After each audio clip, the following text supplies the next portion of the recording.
In nomine Patris et Filii et Spiritus Sancti. Amen. Hail, Holy Queen, Mother of Mercy. Hail our life, our sweetness, and our hope. To thee do we cry, poor banished children of Eve. To thee do we send up our sighs, mourning, weeping in this valley of tears.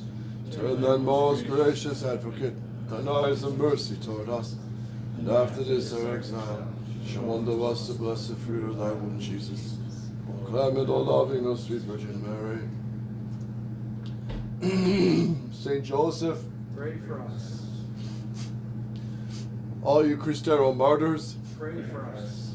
Saint Anthony, Mary Claret, Pray for us. in the name of the Father, and of the Son, and the Holy Ghost.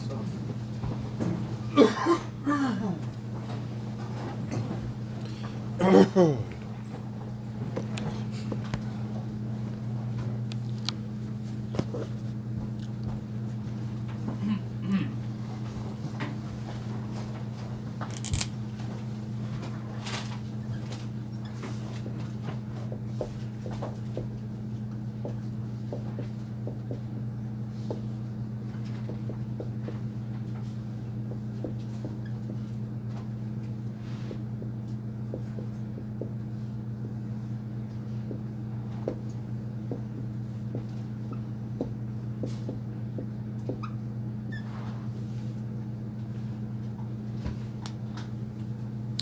Let's take a quick look at a glimpse of history that has been smothered and only recently has come to light.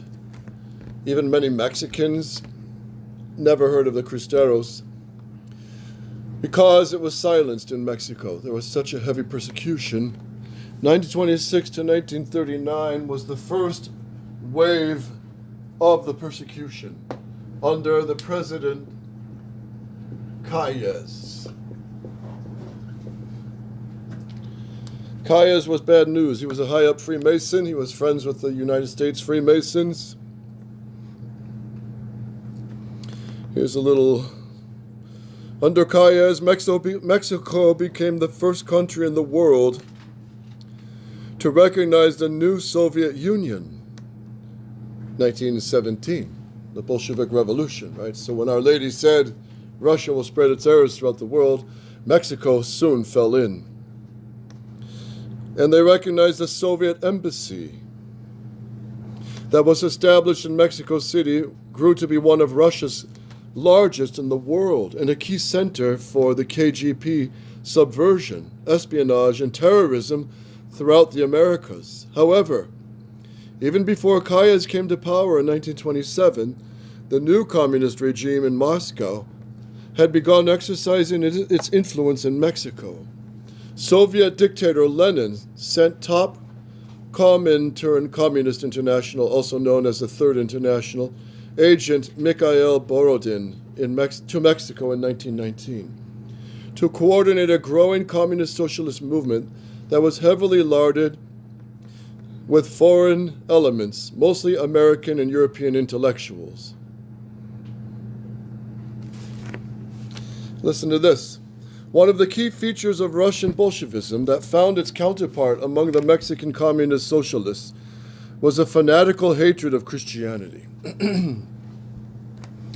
So Calles would ban even the words adios, which means to God. That was banned under Calles. Any display of crucifixes, medals was banned. Churches were being closed. Priests were being taken to the front of the church and shot. Until today, you'll see many churches with bullet holes in the front. Many hundreds of priests were killed, tortured.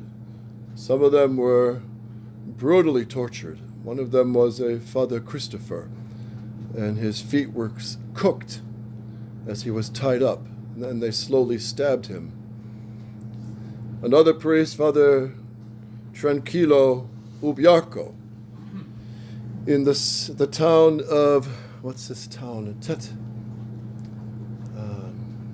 forgot the name of the town. It's one of those Aztec-sounding towns.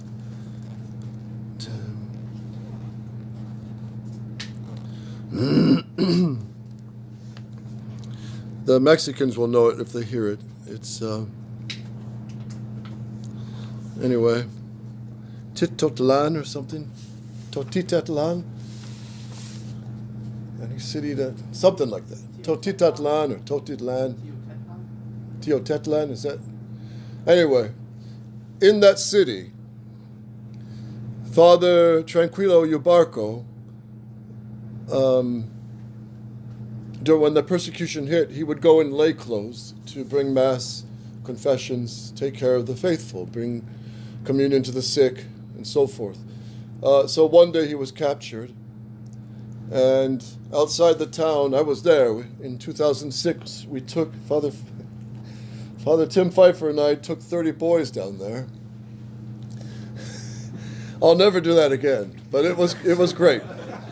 It was great, but feeding them and bathroom was always an issue. A stop for just a bathroom took 2 hours. So I would do it again with smaller groups. But anyway, 30 boys. And so we went to this town, Totitatlan, whatever it is. And outside the town is a whole row of old sycamore trees, hundreds of years old. Huge sycamore trees that shoot way up in the sky. And one of them is dead. And it's the tree, it died because they hanged Father Tranquilo on the tree. They hanged him with his full vestments as a priest, hanged him. He died, of course, forgiving them, praying for them, and shouting, Viva Cristo Rey, Viva Nostra Senora de Guadalupe. Till today, the tree is dead, and I got some pieces of bark off of that tree, and it's marked, this priest was martyred here. It's the only tree that died of all those trees. Now, of course, the Virgin Mary put her stamp on Mexico. She appears right in the middle of the Americas. She's mother of North America and South America, not just Mexico. But she overthrew the satanic grip of the Aztec satanic worship, which was sacrificing children, young men, women, and just thousands of men. You can go to Mexico, see those pyramids. We climbed up one of them. An old lady put us all to shame. She climbed up barefoot in her 80s. We sang the Salve Regina on top, but it was on the pyramids that they would offer the sacrifices. And in the museum in Mexico City, you can see the altar, a big round altar like this, with blood drains. They would lay them down, and within seconds, with obsidian knives, which are extremely sharp, rip open their stomach, reach in, pull out the heart while it's beating, cut the veins, and offer it to Satan. Within 40 seconds, it was all done. Then they chop their head and throw the body down the pyramid as it rolls down. When the great Spanish conquistador, and when I say great, I mean great, the modernists and the liberals, they have a heart attack when you say his name. And I'm going to say his name, Hernan Cortez. He was a truly great man, a great Catholic man. The liberals, oh, they can't stand him. But he carried with him a statue of the Virgin Mary from Spain. He was the one that burnt the ships and told, no more pee in your pants, boys. We're here to stay, and we're going to take over. 300 Spaniards. Can you imagine that? 300. As they make their way to Mexico City, they make friends of all the neighboring tribes who are all terrorized of the Aztecs. Long story short, a lot of these Indian tribes fight with them. And they meet Montezuma. He knows about this prophecy that men will come with beards, dressed in black, with the sign of the cross. And long story short, they go to war, and these 300 Spaniards overtake a whole city of several million people. Quite amazing. And he goes to the top of the pyramid, puts the statue of the Virgin Mary. Montezuma's dead. And then, that's 1519. By 1531, not long after, the Virgin Mary helps the conquest. She comes and appears on Tepeyac and overthrows the kingdom of Satan. And when you're standing on Tepeyac, if you look 12 miles down, you can see the Basilica of Mexico City. It was there on which was built the Pyramid of the Sun, where they sacrificed in 1 month, I think 80 or 40,000 victims. It was just day and night the priests were sacrificing victims. Their arms would be caked with blood. They would sell human legs, arms for meat in the markets. And Cortez and his Catholic men, they were horrified when they saw the closeness to the Tridentine Mass. The priests had a ritual of being anointed with oil to be priests, like the Catholic priesthood. They would offer the heart, like the offering of the heart of Jesus at Mass. And then they would give communion, which was pieces of the flesh. People would receive communion on their tongues, which was the flesh of the victim. So they were amazed to see how Satan mimicked the Catholic Mass. It was really satanic. And by the help of the Virgin Mary, they just overthrew it. It's quite amazing. It's so amazing. And it was truly great. The liberals hate it because, the Western civilization came and ruined the primitive heritage of the Aztecs. Bunch of idiots, the liberals. And they never stop. So the Virgin Mary appears, and she converts over 8, 9, 10 million Aztecs. They just convert. They can read the image. I won't go into that here, all the mysteries and beauty and the message behind it. Let me just bring out one point. They can read the constellation of the stars on her mantle. They are patterned according to the constellation of the stars, which the Aztecs studied and knew very well. But what amazed them was it was not looking up from earth to heaven. It was looking above the stars down to earth, that they're patterned. So Virgo is on her chest because she's virgin, her heart. The lion, the constellation Leo, is on her womb because Christ is in her womb. And in 2006, when they passed the abortion law in Mexico, which was a terrible thing, the baby Jesus in the actual tilma, hanging in Mexico City, became fluorescent bright. And the skeptics tried to say, no, it was just a flash of cameras and all that. But no, it was there for 24 hours. The baby was shining. It was filmable. You can look it up on the internet. It's there. People took pictures. And it was our Lord protesting against this horrible abortion law. So when the Aztecs could read it, they saw Corona Borealis on her head. She's a queen, but she's not God because her hands are folded and she's bowed. And they saw the cross, the angel holding her feet, and they just converted by the millions. The priests their arms were falling off, baptizing so many people. So the Freemasons always Satan had a revenge on the Virgin Mary. Mexico, actually, believe it or not, became one of the greatest Catholic countries in the world. They were sending Catholic professors from the University of Mexico, which was founded in 1601, long before the Mayflower landed on the Plymouth Rock. And the Catholic Indians used to say, too bad the Plymouth Rock didn't land on the Mayflower rather than the Mayflower on the Plymouth Rock, because that just brought trouble. But they were sending to Europe university professors. So the culture was raised instantly to a real Catholic civilization with heroic souls and saints, many Franciscan monasteries throughout Mexico. So by the time of the late 1800s, early 1900s, the Freemasons got together in Europe and said, we got to take down the most Catholic countries left in the world. World War I is going to be underway. We'll take down the Austro-Hungarian Empire.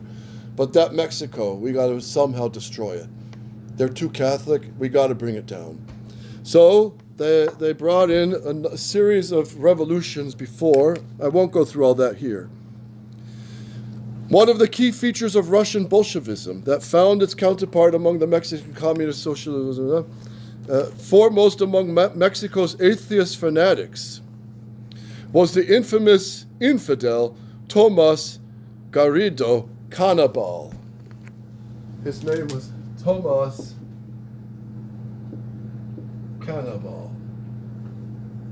This guy he had some real problems. Listen to this. He was governor of Tabasco, where we get Tabasco sauce. He was governor of that region, whom President Calles brought into his cabinet. Cannibal, called cannibal by his critics, cannibal, flesh eater, deported or killed virtually all of the Catholic priests in Tabasco. The few whom he allowed to remain, he forced to marry. He had such a hatred of Catholicism. Cannibal named one of his sons Lenin, after Vladimir Lenin, the communist, in honor of the Soviet dictator. He named his murderous enforcers Las Camisas Rojas, the red shirts, who adopted the Internationale, the anthem of communists worldwide, as their own anthem. One of Cannibal's nephews, a member of his red shirts, was named Lucifer. Cannibal himself took delight in publicly mocking Christianity at every opportunity, and at one livestock exhibition, christened, he named a donkey Christ, he named a bull God, a cow the Virgin of Guadalupe, and an ox the Pope. Cannibal delighted in festivals featuring the burning of crucifixes, crosses, religious statues, and paintings, vestments, Bibles, in the libraries of Catholic schools and universities.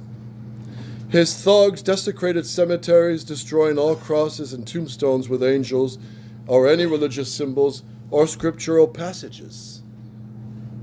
As in Russia, cities, villages, streets, and buildings with Christian names were given new revolutionary names. One of Cannibal's top officials and his representative for Tabasco, to the National Convention of 1933 was Arnulfo Perez, who styled himself, "I am the personal enemy of God." Perez told the National Convention, "Yes, gentlemen, the revolution has the imperative duty of combating the false divinity that is venerated in every temple, and that has many altars in the hearts of the people. We must fight this outdated and absurd belief, inspired only by the fear and ignorance of humanity. We must fight God.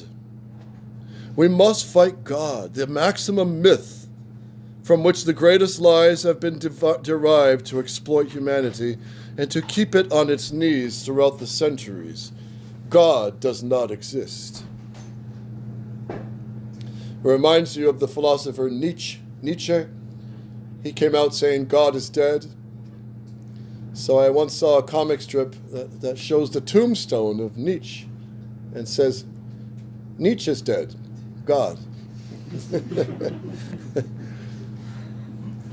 These philosophers, poor people, poor souls, and they die usually quite miserable deaths.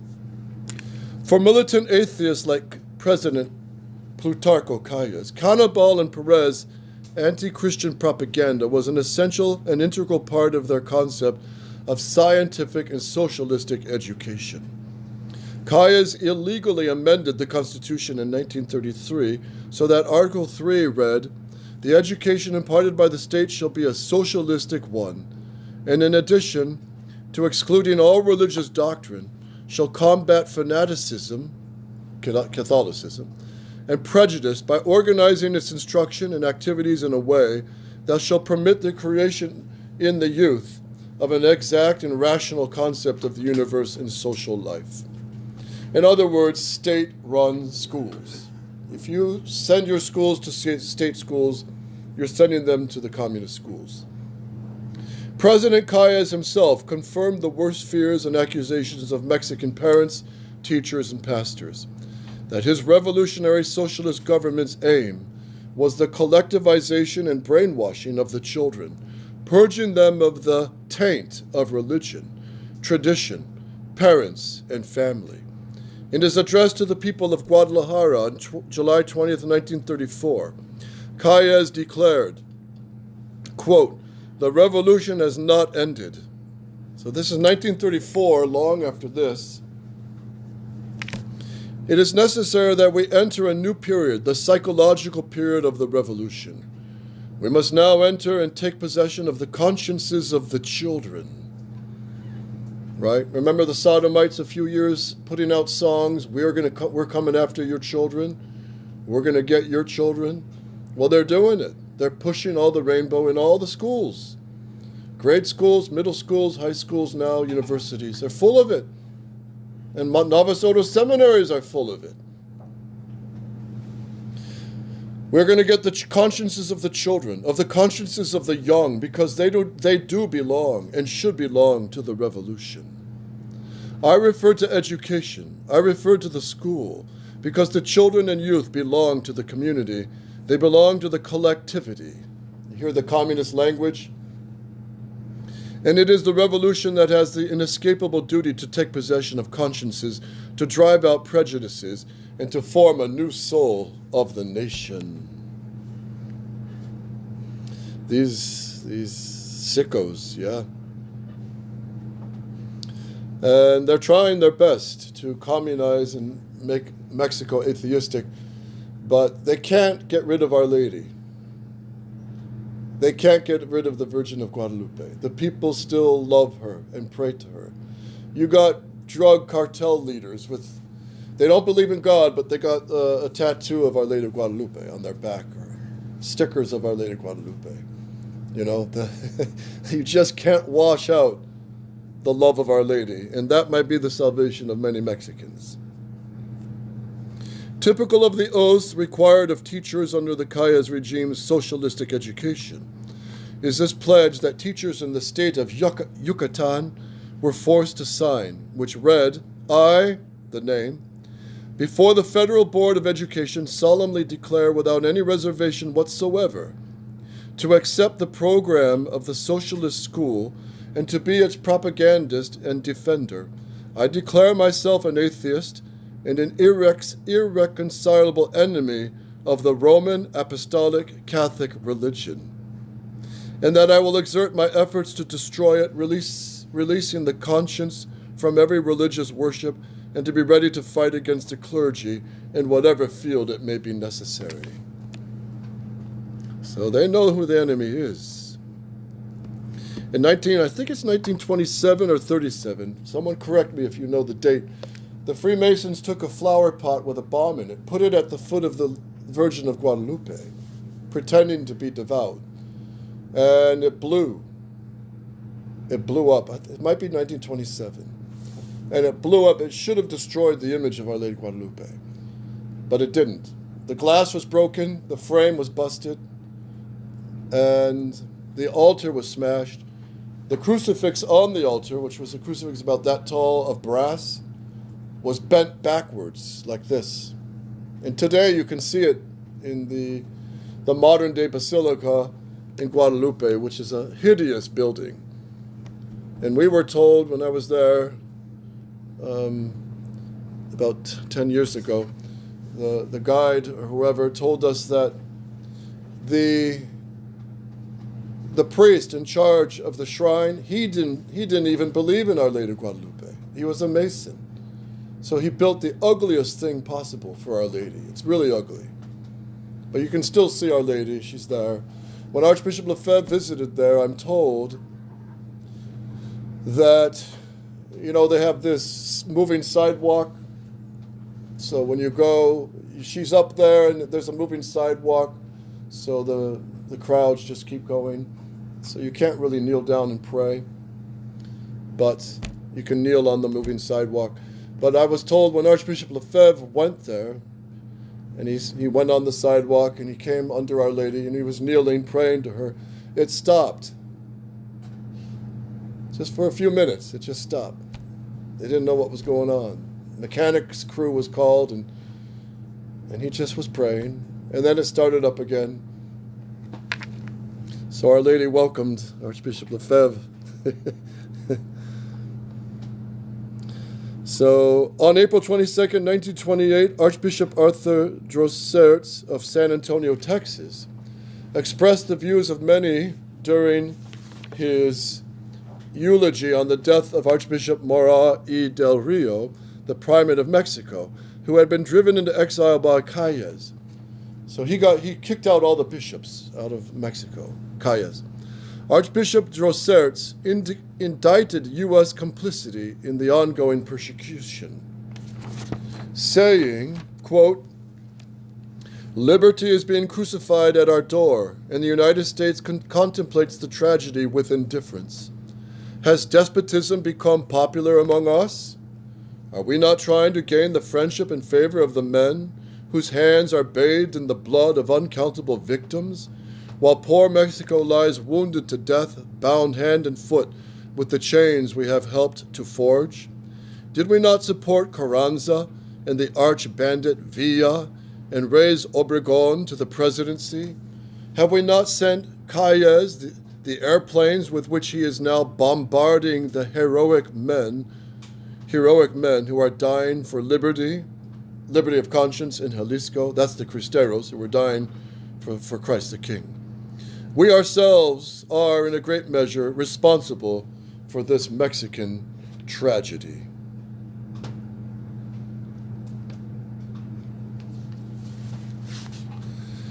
So, there's a lot to say about this, but I'd like to bring out a couple points. So in 1926, the Calles was passing all these laws. They tried to boycott it. It didn't work. So the Cristeros were just everywhere. Just a bunch of farm men and villagers just got together with axes, clubs, a few rifles, and they would defend their villages. So the Freemason Federales, they're called, they would come into the town on their horses, like portrayed in the movie For Greater Glory. They did do that. They went into the churches on horse, smashed the altar, shot the statues. There's a picture here where they moved out the altar and they're drinking beer and tequila and sitting around the actual altar in a meeting with the Federales. I can't seem to find the picture here, but and then many of the priests were killed this way. So all throughout Mexico was the uprising. It was just, there was no organization. It was just the men, they just said, we're not going to watch our priests get killed. We're not going to watch our nuns get slaughtered. So we're going to defend them. And they fought these laws of Calles, but it was overly crushing. They were closing the Catholic schools, expelling the nuns. One of these nuns was Blessed, what was her name again? Blessed Mary Elias of the Blessed Sacrament. And her nuns were expelled. She was on the train once holding the baby statue of Jesus. She was transporting it with them to be in exile. They were on the train and the baby Jesus, was just a statue. So she wrapped it up to make it look like a real baby. And they had to dress in lay clothes. And the guard came by and he was suspicious and he said, "Let me see the baby. What are you carrying?" Because they knew that during this time, they knew also that many brave women were helping the Cristeros, transferring ammunition, bullets, medical care, information, which was very crucial. And so they were very suspicious of women carrying things. So she unwrapped the baby Jesus and he started to cry and kick his feet. And so the guard left her and said, "Okay." The baby Jesus came alive in her arms. On one incident, her and I think 2 other sisters were captured. They found out they were Carmelite nuns. They were sentenced to be executed.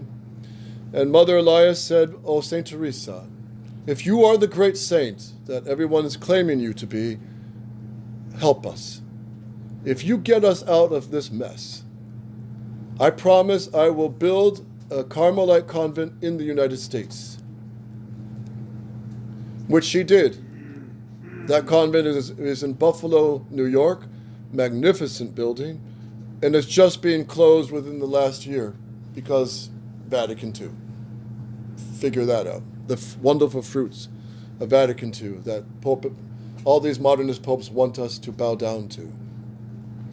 Anyway, they were taken to the firing squad. They refused blindfold. They were shot and left. And then a few hours later, everybody was gone. Mother Elias woke up. She saw the bullet hole in her chest. She saw blood, but she was alive. There was no wound. And the other sisters woke up also, and they were fine. So she saw the power of St. Teresa. So she did keep her promise. Mother Mary Elias of the Blessed Sacrament. So all over, the great Cristeros were just Catholic men sick of seeing the church crushed. Their battle cry was "Viva Cristo Rey," long live Christ the King.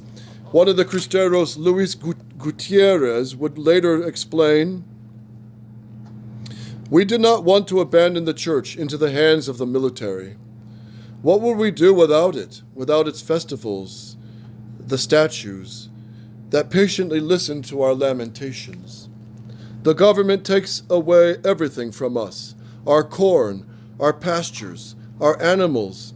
And if this were not enough, it also wants us to live like beasts without religion or God. But they will not see this last thing happen, for we will cry out loud whenever we can, 'Viva Cristo Rey, viva la Virgin de Guadalupe. Long live the Union Popular, death to the government.'" Death to the government. So he was one of the leaders. And you heard in the reading yesterday, Anacleto Gonzalez Flores, at first he didn't support the Cristeros, but then he saw that's the only solution, an armed resistance. And they captured him and tortured him slowly, hung him up on his thumbs and stabbed him slowly to get him to talk, to give names. And he wouldn't. So they finally just stabbed him enough that he bled to death. The first year of the Cristeros was unorganized, ill-equipped, and poorly trained. They were sustained only by their belief in the Catholic faith and the righteousness of their cause, Christ the King. Armed with makeshift weaponry, what could the Cristeros masses really expect to accomplish against trained regiments and battalions? During their first clashes with the army, the Cristero crowds scattered and rarely gained anything for the people. The government remained stubbornly resolute, and the remaining rebels were left with few weapons, little money, and even less organization. In a telegraph to Mexico City, Federal General Ferreira summed up his work in quelling the rebellion, saying, "This is a manhunt rather than a campaign." Heartened by this quick weakening of the movement, so it sounded like the Cristeros were just kind of dying out, President Calles assured the governor of Jalisco that the matter would be resolved in 1 or 2 months at most. Knowing the citizens, however, the governor skeptically responded, "As long as it doesn't last 2 years." But it would. It would go 3 years. And what happened was the Cristeros would just get bigger and bigger. And everywhere they had support because they were all Catholic. So the ladies helped even. In one episode, the Cristeros, the whole battalion of Cristeros had no food. And they asked some old lady in her house, "Do you have any food at all for the army to feed our men? Do you have anything?" She said, "All I have is a few tortillas." So she started handing them out, and the basket kept filling up, and she had more and more tortillas. It was the multiplication of the tortillas. She fed the whole army. miraculously. And they would go to Mass, of course. They had a Deogado, Jesus Deogado, he was one of the generals after Gorostieta. So remember in the movie, Gorostieta is the first general that organizes the Cristeros. That was true. And he really did convert. And he really died a Catholic and brave. But after he was killed, the next successor was Deogado. And at first he didn't want to be it, but the Cristeros really pushed him. So he accepted. But he said, if I am, there's going to be a quota for the war. No blasphemy. No stealing. You pray the rosary 3 times a day. Confession and communion before every battle. No abducting any girls. Nor kidnapping. And you respect the children and the women. And when we get prisoners, no torture and no unjust deaths. Pretty fair, pretty clean. So in one of these brigades, one of the men did meet off in the town. He went with some girl, but it was mainly for information. But he broke the rule. Nothing was done, but he said, look, nothing was done, I just got information. But he broke the rule of the code of the Cristeros, wandering off with a girl alone for a long time. So execution was the penalty. So he told the men and the general, look, we're all friends. We're all fighting for Christ the King. I don't want my friends to kill me. Put me on the horse, tie my hands, send me into the ranks of the enemy. And they did that. So they shot him. The enemy shot him.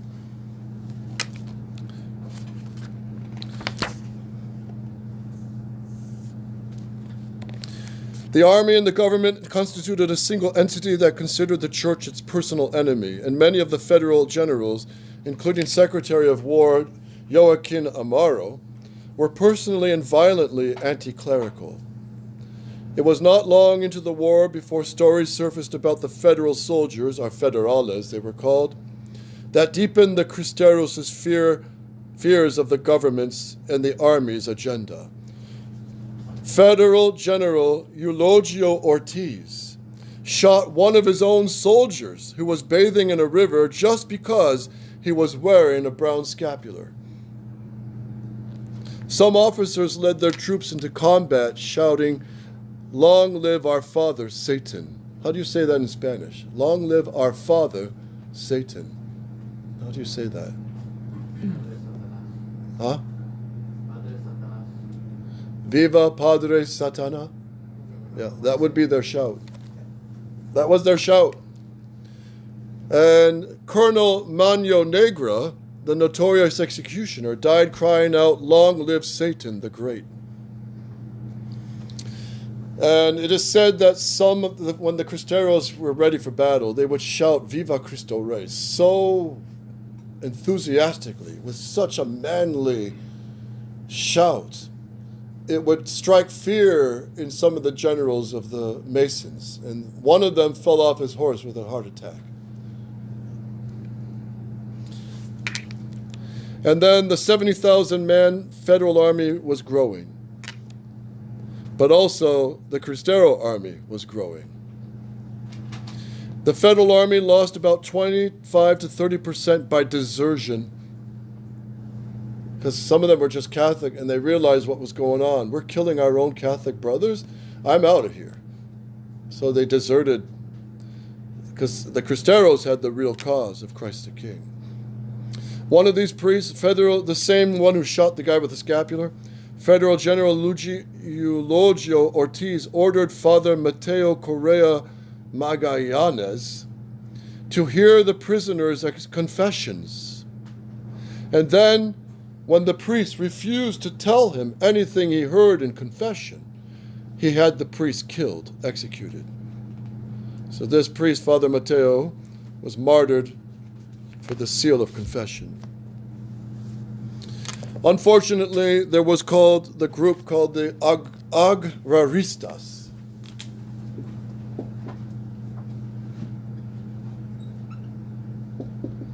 These were the farmers, the ranchers that were out scattered in the countrysides.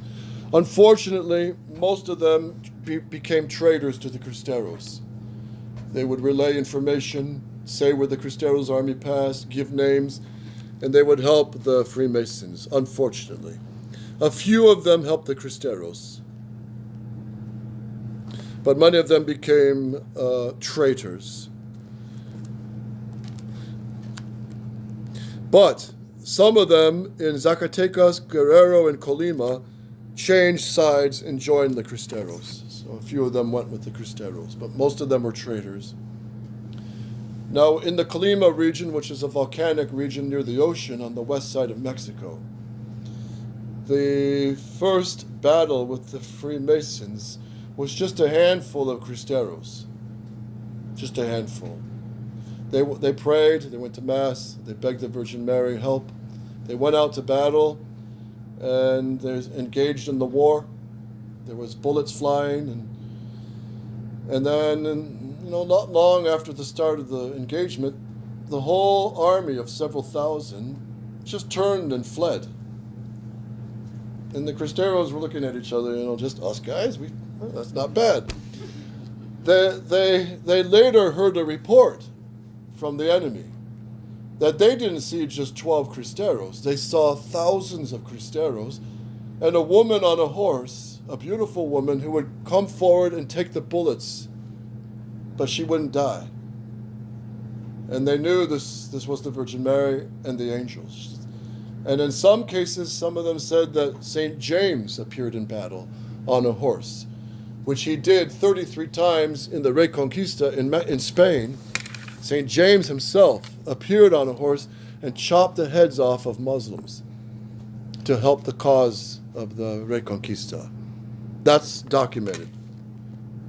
Hence, in Spain, you'll see statues of St. James on a horse, swinging a sword with Muslims' heads piled beneath him. There were more statues throughout Spain, but the liberals, of course, started complaining that this was politically incorrect and racism, so they got rid of a lot of these statues, sad to say. The Federal Army gained an additional 30,000 men from the recruiting traders, agaristas. It's agaristas. Roughly one-third of its force. With these auxiliary troops, the army in 1926 was able to crush the isolated resistance groups one by one, as well as those groups coming from Los Altos in Jalisco and Sierra Gorda region. The first victory for the Cristeros occurred September 1926, so exactly 100 years ago in September was their first victory. Near the village of Santiago by Cora in Durango, where one federal general died and 2 units were destroyed. 1 cavalry regiment and 1 infantry battalion. Another Cristero victory came in 1927, January, in the famous Battle of St. Julian. With such small successes, the great federal effort that took place in January to squash the movement failed. And despite the arrival of 3 aviation squadrons and 6 mountain artillery regiments to Jalisco, the situation quickly deteriorated in February. The Freemasons, wherever they went, they had scorched earth tactics, burned all the crops, their animals, seizure of civilian property, execution of prisoners, massacre of property, the rape of many women. All of these actions confirmed in the Cristeros' minds the evil nature of their enemies and the absolute need for victory. So if you remember in the movie, it was a great scene of Catorce. His name was Victor Ramirez. He was one of the generals. He was in his house, his casa, out in the country, and his ranch, and then 14 federales came and attacked him in the night to kill him. They wanted to get rid of him. And in the movie, it's quite a good scene. How many of you saw that? For Greater Glory. It's a good scene. He's shooting them and he fakes dead and all that stuff. They did a good reenactment of it. But the thing is, it really happened. It's true, it really happened. But they didn't show you in the movie what also happened was after he killed them all, 14, he took their rifles, tied them in a rope, and had them sent back to headquarters of the Freemasons and said, "You'll have to send more than 14 next time."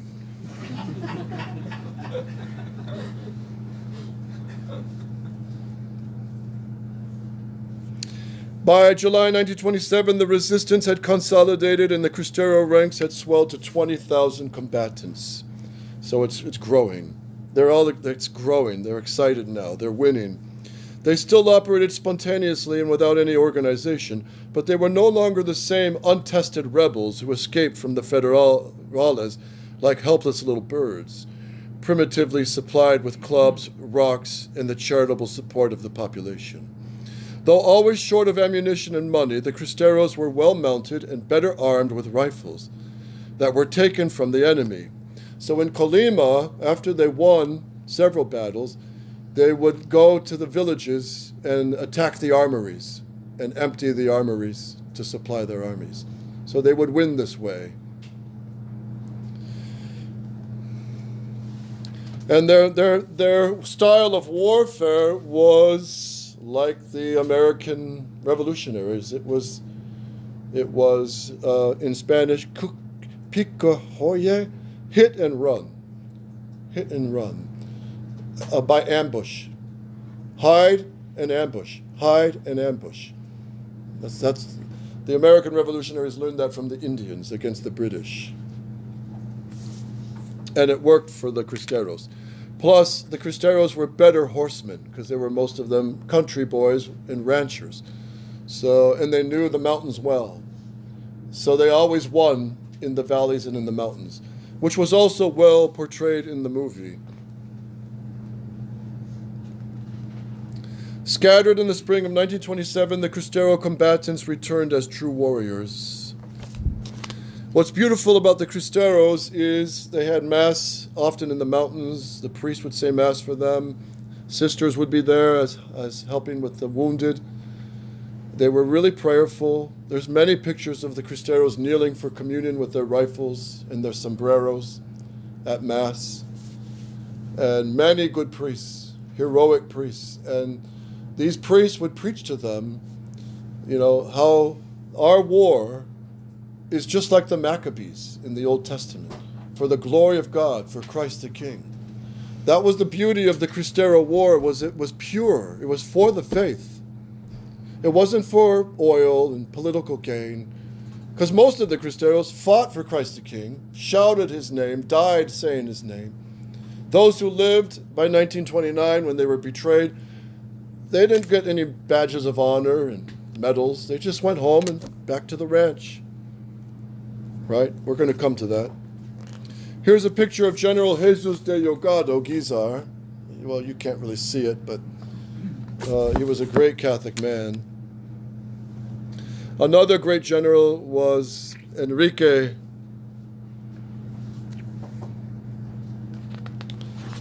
what's his last name again? And his brother was Dionisio, what's their last name? Anyway, it'll come to me. Anyway, Dionisio was a general. Father Enrique was a priest. What's their last name? What? No, not Gorostiote. That's another general. But this is I forgot their last name. Anyway, it'll come to me. But anyway, Dionisio was a general. And as his men were passing over one time, they camped out at a site. He woke up in the middle of the night, breathing heavy, and he had a dream that the Virgin Mary came to him and said, "Within an hour, the Federales, the Masons are coming through. You got to clear out." And he didn't think much of the dream. But then his right-hand man woke up and said he had the same dream. Then his other guy woke up. The whole army had the same dream at that moment. They all woke up. And it was a clear sign from heaven, get out of there. And they did. And sure enough, within an hour, the enemies came through. They would have been massacred.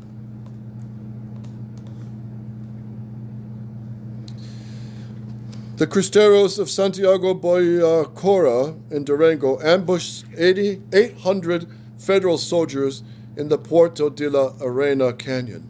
Likewise, under the leadership of Colonel Ezequiel Mendoza Barragan, the Cristeros of Colcaman destroyed a regiment twice its own size. The Cristeros had a cavalry far superior to the federal cavalry. In his attempt to remedy the situation, General Amaro, the Mason, bought horses from the United States, and Calles would later turn to the Freemasons in Washington, D.C., and they would supply him ammunition from the airplanes. They would dive bombers. The U.S. would supply bombers against the Cristeros. There you go again. Isn't no surprise, is it? In the months leading up to June 1929, the Cristeros had come into their own in terms of strength and numbers, and the federal government was suffering because of it. Militarily, the Cristeros had won many victories that devastated the federal army and swept whole regions under Cristero control. So whenever the Cristeros won, one of the first things they did was establish schools for the children. And since there were no more nuns, they were exiled, the parents got together and formed schools for the children. And Father Ruiz is absolutely correct. When we teach our children catechism now, it's not sufficient to just give them the skeletal catechism. How many sacraments? What are the commandments? We have to form them in the Catholic counter-revolution. We have to. That the new Mass is evil. Vatican II is evil. That we have to fight for tradition. We have to form our children in this war. Otherwise, they're going to just float away. And this is what the Cristeros did. And civically, the Cristero government had grown and adapted to the needs of the people in each area. As General Gorostieta observed on May 20th, 1929, our movement is supported by the people. We have over 2,000 civilian authorities, 300 schools. The impact was tremendous. The federal army saw massive desertions, and the economy fell even further from its already dire straits. As an American reported dated May 3rd, 1929 stated, the commercial and financial situation currently is poor. There is practically a moratorium on debt. The general opinion is that if the government is incapable of eliminating the Cristero bands that infest the country, or if an agreement is not reached with the church to resume worship services, the possibility of a return to normalcy is now unlikely. Consequently, it was not the Cristeros, but rather a handful of Mexican bishops who pursued private discussions with Presidents Obregón, Calles, and later Portes Gil on many occasions throughout the war from 1926 to 1929. So you have these, some of these bishops, liberal, they wanted an end to the war. Well, you can understand that they wanted an end to bloodshed, okay. But the way they did it was they ended up betraying the Cristeros. And they would inform Pope Pius XI. Pope Pius XI trusted his Mexican bishops, and he backed the command of the bishops to tell the Cristeros, lay your weapons down. Here's a picture, an actual photograph of bodies of generals who were hanging on telephone poles for many miles by the Freemasons.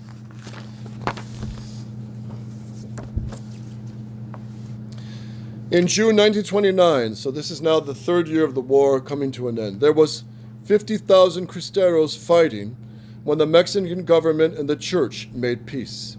The Mexican authorities offered safe passage to all Cristeros who came and surrendered their weapons.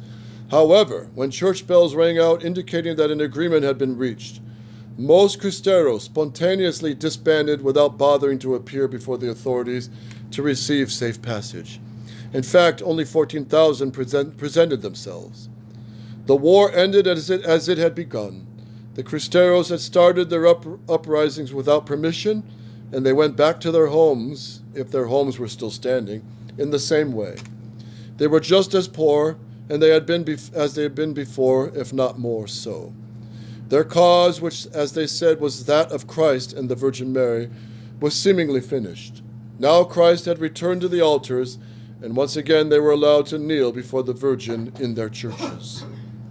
The peacefulness with which the Cristeros complied exceeded the expectations of some, leading the U.S. military attaché to Mexico to write on October 15, 1929, quote, "It was expected that after the religious warfare was ended, a number of the Cristeros would turn bandits. This has not resulted."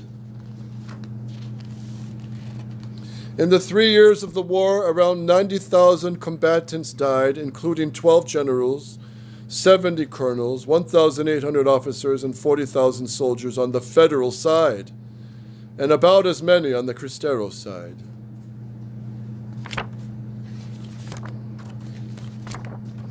And then the dreadful day.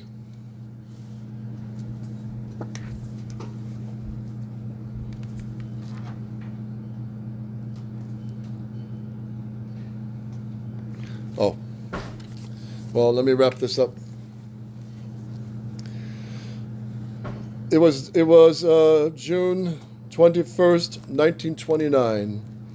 The Cristeros were gathered, and those who went, they made the agreement with the Federales, the Freemasons, that they lay down their weapons, they'll shake hands, and it'll be all over. But what really happened was the Freemasons let the Cristeros throw down their weapons. They kept their weapons and opened fire on them all and killed more on that day than in the 3 years of the war. So the lesson is, you don't make peace with Freemasons. And not only that, those traitor bishops gave the names of the Cristero generals to the Masonic government, and they hunted them down for 3, 4, 5 years after, raiding their houses and killing them, hanging them, shooting them. And this went on. So, moral of the story, never make peace with Freemasons. The Accords of June 1929, because a truce was absolutely needed at that moment, but the agreement was quickly set aside. As soon as these government radicals, including Calles, felt that their forces were strong enough, they launched a new offensive in 1931 that contributed to the resignation of President Pascual Ortiz Rubio in 1932. From 1931 to 35, the situation for Catholics grew steadily worse. So this is like the SSPX resisting, and then they cave in, and then the Bishop Williamson's resistance, but he caves in to the new Mass. And now the third wave of resistance, very few of us. Once again, the church was subjected to a persecution that left it almost like the church of the catacombs. Its doors were closed, its leaders were exiled, and its priests were forced to go underground. As Catholics faced persecution again, rebellion reared its head for a second time. In 1932, despite the systematic executions of Cristero leaders and the disarming of others by the government, survivors of the first Cristiada and a new band of combatants joined forces. They took up arms in regions as distant as Veracruz and Sonora, places that were mostly quiet during the first wave of the war. But this time, most of the priests betrayed them. Most of the priests did not support them. And that was a terrible betrayal to the Cristeros. But in 1937, you will have Father Pedro de Maldonado. He will be arrested. He's going to bring communion to us on a sick call. He has the Blessed Sacrament in his hand. They surround him, ask him what's in his hand. He says, "None of your business. I'm a priest on duty. I'm taking care of the sick." And they say, "Show us." He refuses to show them. They drag him up into a second-story building, a stone building, He won't open his hand.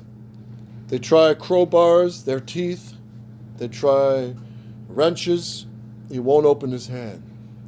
So they tie his hands to the back and his feet.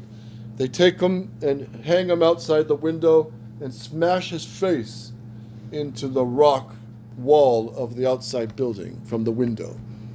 Soon there's blood all over the wall. They drag him in and they say, show us what's in your hand. He refuses and he shouts, Viva Cristo Rey. And they do it again and again and again, and soon the whole wall is bloody. They beat him to death with the butts of their guns, and Father Pedro de Maldonado dies a martyr. And his hand, after his death, won't open.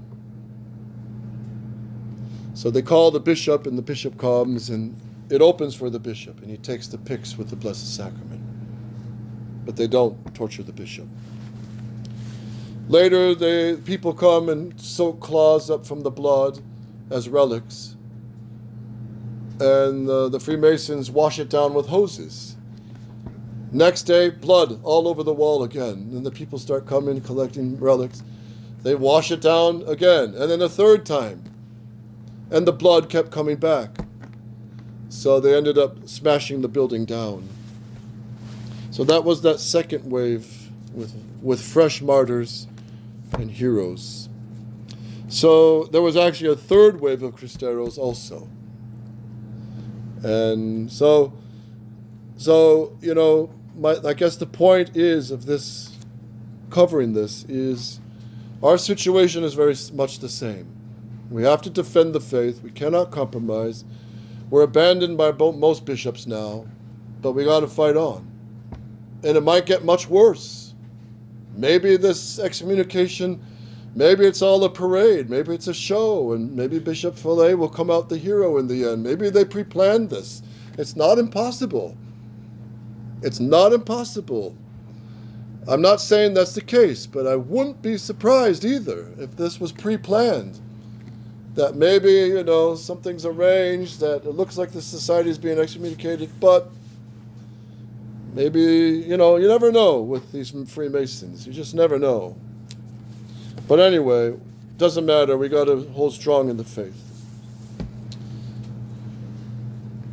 Let's take a 10-minute break. We'll see you at 4:45. We'll take a 10-minute break. See you at 4:45 for the next conference.